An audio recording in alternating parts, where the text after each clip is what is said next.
saw the film last night, and You did.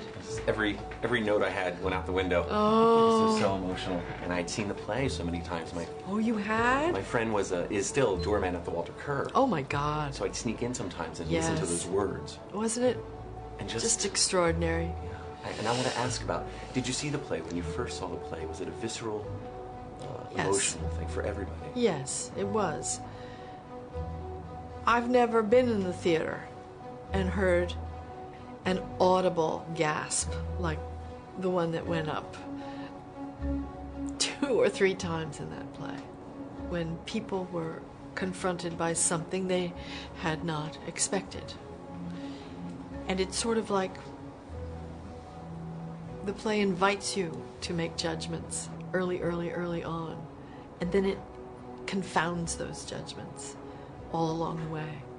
I just thought it was masterful, and I thought it could not be improved, and I didn't know how they would possibly open it up to be a movie. But now that I've seen the film, I think, how did they do the play without children? I feel the same way. How did they achieve that? Because their presence, they are the stakes, you know, and the kids are so great in the film. What's this, Mr. Conroy? I don't know, sister. They're all uniformly terrified of you. That's how it works. Boy!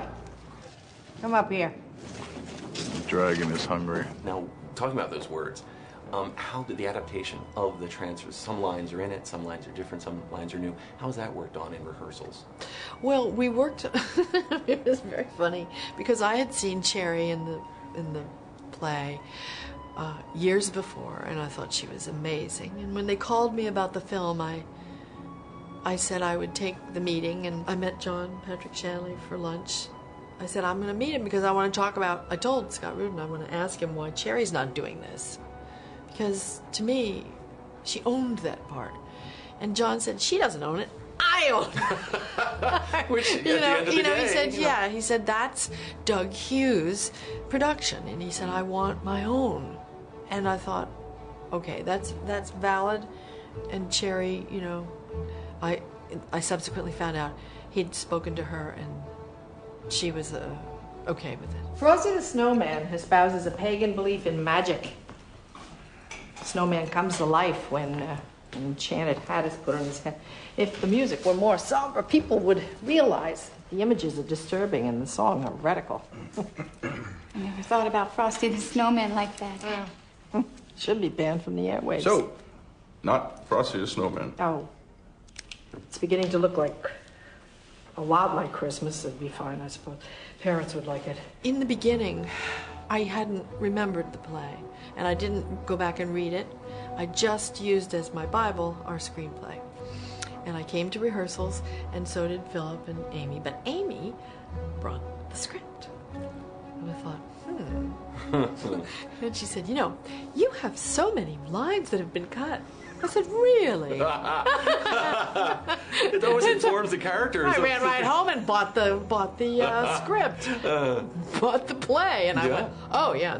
And then Philip started coming in and saying, you know, this line that's been cut of mine. Poor John. Yeah. But actually, I had no argument with what was excised, even from what we shot. You know, it was really trimmed. There's no fat in the movement of this thing that starts deceptively, slowly, and then just sort of gathers momentum. I mean, it's so wonderful. Thank you for taking the Thank time to you. talk with us. Broadway World's Cheers. excited. They want you back to do a musical, too. Oh. So you had mentioned it in a quote, and Yeah. they're going crazy. So we love you, and thank you for thank this. you. Thank really you. cherish this iconic role. Really, to life. thank you. Look at that. You blew out my light.